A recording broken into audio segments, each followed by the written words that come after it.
किसी ने क्या खूब कहा है कि फ़नकार अपने फ़न से और फ़न अपने फ़नकार की वजह से जाना जाता है, और इसी तरह आर्टिस्ट अपने आर्ट के दम से और आर्ट अपने आर्टिस्ट के दम से जाना और पहचाना जाता है और ज़िंदा रहता है। मैं हूं सुहेल अमजद, एक छोटी सी कहानी के साथ आपकी खिदमत में हाज़िर हूं। ये कहानी है एक बहुत बड़े शिप की जो ख़राब हो जाता है और उसको रिपेयर करने के लिए बहुत ज़्यादा एक्सपर्ट माहिर कारीगर आते हैं, लेकिन उस शिप को ठीक नहीं कर पाते, उसके प्रॉब्लम को रेक्टिफाई नहीं कर पाते। उस शिप को रिपेयर करने के लिए एक टेक्नीशियन को हायर किया जाता है जो काफ़ी एज्ड होता है। वो आता है, वो शिप का टॉप से लेकर बॉटम तक मुआयना करता है। मुआयना करने के बाद अपने टूल किट की तरफ बढ़ता है, एक ख़ास वज़न का एक हैमर उठाता है।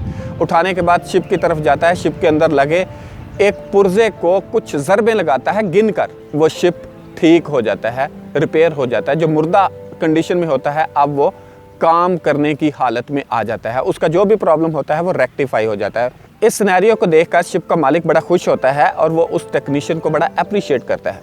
अप्रिशिएट करने के बाद वो उससे इसकी मजदूरी का पूछता है, तो टेक्नीशियन $20,000 चार्ज करता है। ये बात सुनकर शिप का मालिक बड़ा हैरान होता है कि इस टेक्नीशियन ने आधे घंटे के अंदर इस काम को कंप्लीट कर दिया और इतने पैसे चार्ज कर रहा है। शिप का मालिक टेक्नीशियन से डिटेल तलब करता है।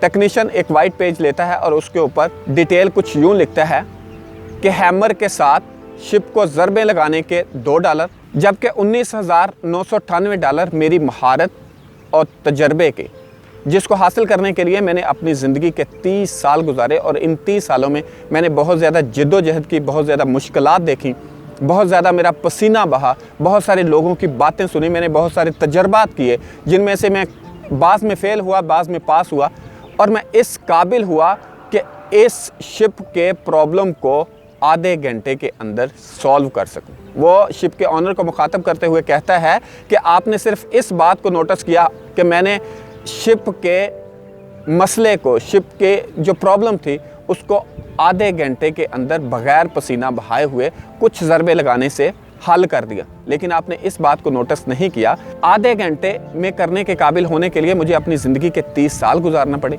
मुझे बहुत ज़्यादा पसीना बहाना पड़ा, मुझे बहुत ज़्यादा जिद्दोजहद करना पड़ी, मुझे बहुत सारे मसाइल में से गुजरना पड़ा, मुझे बहुत ज़्यादा तजर्बात करने पड़े, जिनमें से बाज़ तजर्बात में मैं फ़ेल हुआ, बाज़ तजर्बात में मैं पास हुआ, और मैं इस काबिल हो गया कि इस प्रॉब्लम को आधे घंटे के अंदर सॉल्व कर सकूं। किस्सा मुख्तसर, शिप के मालिक को $20,000 उस टेक्नीशियन को पे करना पड़े। लेकिन यह कहानी हमारे नौजवानों के लिए एक बहुत बड़ा लेसन है। लेसन ये है, आज का नौजवान अपने घर वालों के लिए एक सहारा बनना चाहता है, अपने वालिदैन के साथ खड़ा होना चाहता है, घर की ज़रूरियात पूरी करने के लिए पैसा कमाना चाहता है, लेकिन हमारे सोसाइटी में कंप्लेंट ये आती है कि करने के लिए कुछ काम नहीं है, जॉब्स नहीं है, बेरोज़गारी बहुत ज़्यादा है। लेकिन अगर इसी माशरे के अंदर देखा जाए, आपको कोई इलेक्ट्रिशियन नहीं मिलेगा, आपको प्लम्बर नहीं मिलेगा, आपको मैसन नहीं मिलेगा, आपको अच्छा टाइल फिक्सर नहीं मिलेगा, आपको ऑटो इलेक्ट्रिशियन नहीं मिलेगा। बहुत सारे काम हैं जिनके लिए हमें मैकेनिक नहीं मिलेगा। इसका मतलब है हुनरमंद लोगों की कमी है। हमारे माशरे के अंदर जिन लोगों को काम आता है वो अपनी मर्ज़ी के पैसे चार्ज करते हैं। हमारे माशरे के अंदर आपको बहुत सारे पढ़े लिखे लोग मिलेंगे जिन्होंने बैचलर डिग्री की हुई है, जिन्होंने MA किया हुआ, लेकिन अगर उनको कोई काम असाइन किया जाए, अगर उनको कोई काम दिया जाए, वो कोई भी काम करने के काबिल नहीं होते। उनके पास तालीम तो होती है लेकिन कोई हुनर नहीं होता।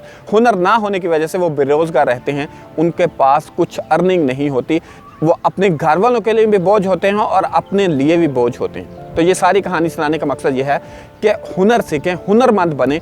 अगर आप हुनरमंद बनेंगे तो आप इतना कमा सकेंगे कि अपना पेट पाल सकें और अपने घर वालों का पेट पाल सकें। आपके स्किल्स जिस लेवल की होंगी, लोग आपको उसी लेवल का पे करेंगे। अगर आपकी स्किल लो लेवल की होंगी तो लोग आपको लो लेवल का पे करेंगे। अगर आपकी स्किल्स अच्छी होंगी तो लोग आपको अच्छा पे करेंगे। अगर आपकी स्किल्स एक्सीलेंट होंगी तो लोग आपको एक्सीलेंट पे करेंगे। अगर आपकी स्किल्स एक्स्ट्रा ऑर्डिनरी होंगी तो लोग आपको एक्स्ट्रा ऑर्डिनरी पे करेंगे। ये थी एक कहानी। मिलेंगे एक नई कहानी के साथ, तब तक के लिए खुदा हाफिज़।